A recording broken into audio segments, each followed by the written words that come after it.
What's going on, guys? Car Guy V8 here with another video, and I just picked up this chunk of iron. Looks like an anchor straight out of the ocean. It's actually a 140-10203 block number, which is a 305. I picked it up on the cheap.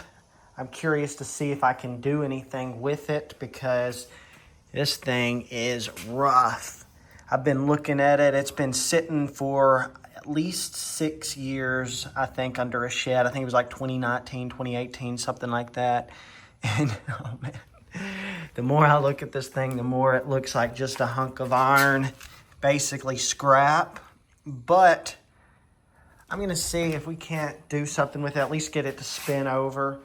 Possibly even build a very mild replacement engine for the 383 in my El Camino, because that engine will be coming out soon. I want to do some work to the engines. I need something to replace it with. So I was thinking of this since it was so cheap, but it may just wind up having to be a scrap engine. But let's pull off a valve cover and take a look and see what we've got. So I've actually seen under these valve covers before about 5 or 6 years ago. I bought this from my uncle. He picked it up actually from Craigslist, I believe it was, years ago. He got it for very cheap. The listing said that it needed rebuilt, that it smoked a little out of the exhaust. So let's pull this valve cover. I remember it being pretty bad from years ago, but let's see. That's pretty bad. Good night. Look at all that junk. Wow. That is a good bit worse than I remembered. Looks like this thing may have never had an oil change. Looks like it's an 80 to 84 truck engine according to the casting number, truck or car. Now the guy my uncle bought it from said it was out of a C10, so 80 to 84 truck C10. Man, I guess I'll just get some fogging oil and start spraying everything down a little bit. I bet you I can dig a lot of this out with a screwdriver and just start trashing a bunch of this sludge. Maybe pour some diesel down there. First, I think I'm going to get my little camera that plugs into my phone so that I can, put it down the cylinders and see how rusty or not rusty they are.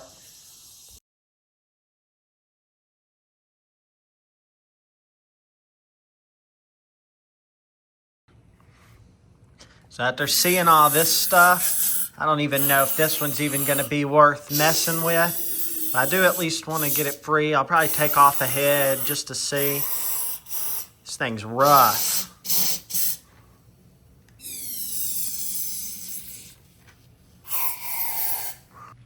So, will she spin over? Y'all go ahead and make your guesses. I don't think she will. Yeah. She's locked pretty good.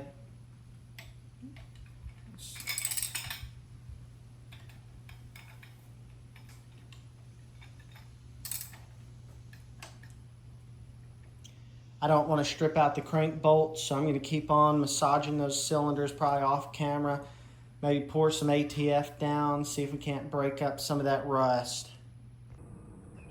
So after a little bit of time scraping a bunch of this stuff off where it's loose, I'm about to probably vacuum it all up. You can see the push rods here are loose.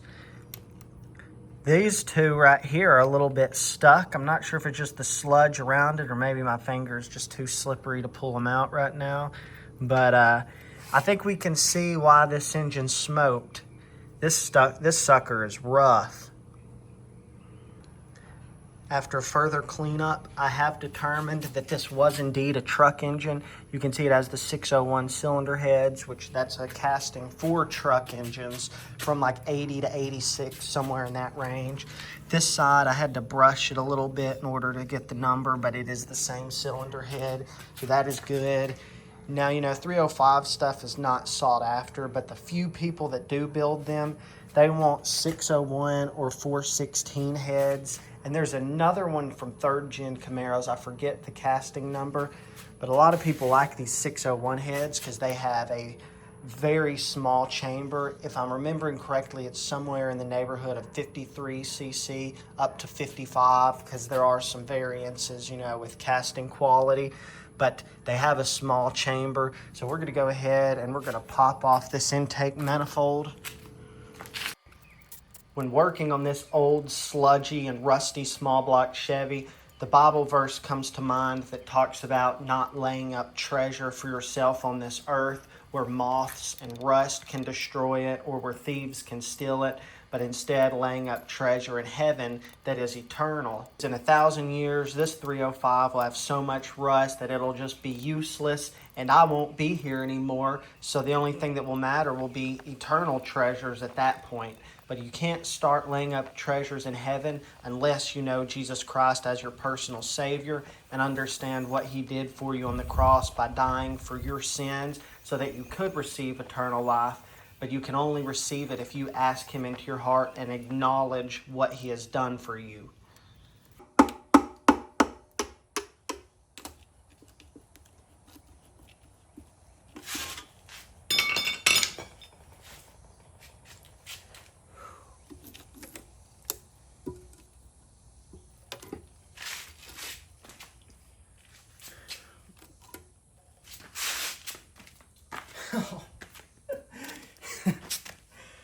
That is absolutely terrible. That's crazy. That's good. Not into the scrapyard. It is a new day, and I went ahead and I filled the crankcase with a little bit of old engine oil. It's just 5W20, nothing crazy, just old oil and some ATF. And I purged some of it out using this little line here.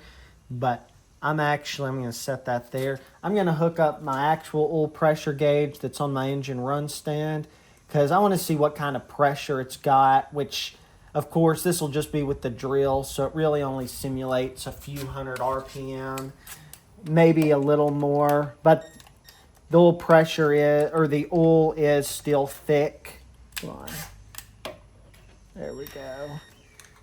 I'm going to go ahead and I'm going to set y'all up in front of the oil pressure gauge.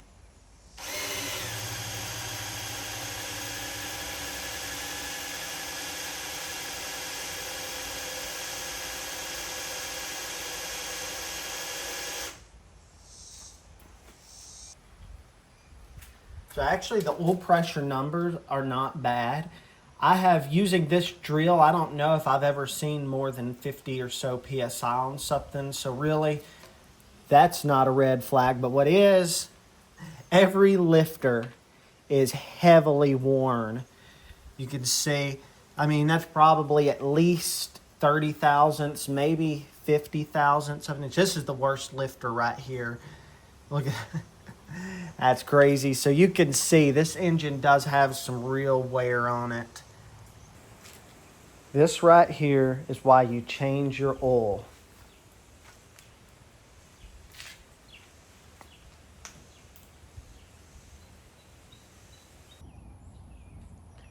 So now it's time to see if this engine is actually savable. So we're going to remove these cylinder heads.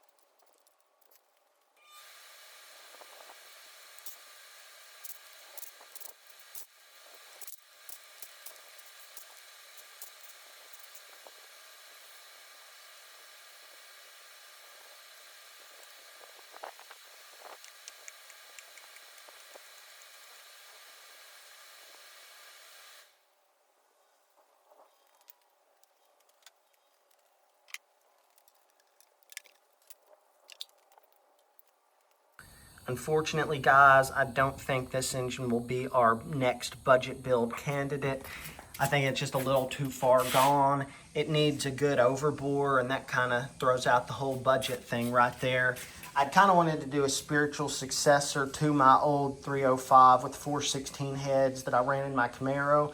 A lot of you guys liked that. And I remembered my uncle had this sitting out in his shed. He got it super cheap on Craigslist many years ago, and it's sat out there since. And I remembered looking under the valve cover and seeing, you know, how much oily buildup and sludge there was. So I thought it would be a good project to try to bring back from the dead, but I think it's just been sitting too long and needs some real machine shop work. So my uncle ripped me off, guys, and I'm mad. No, but I think I can still use the heads, you know, 601s, tiny chambers. These will make a dish piston 350 have actually really decent compression. So I believe these can be saved. They will have to probably be cleaned off by the machine shop, or at the minimum oven cleaner, but I'm saving those. This, I'm not sure what I'm gonna do with it. It might just go back and sit under my shed. All right, guys, let me know in the comments what you think. I thought about using evapor rust in the cylinders, but I think even then it might leave some pitting that would have to be, you know, bored out with an overbore. So let me know what you think in the comments. Unfortunately, this did not turn out how I hoped for it to, because I'm always trying to think of new builds and projects for the channel. But thank y'all for watching, guys. Please comment down below what you think.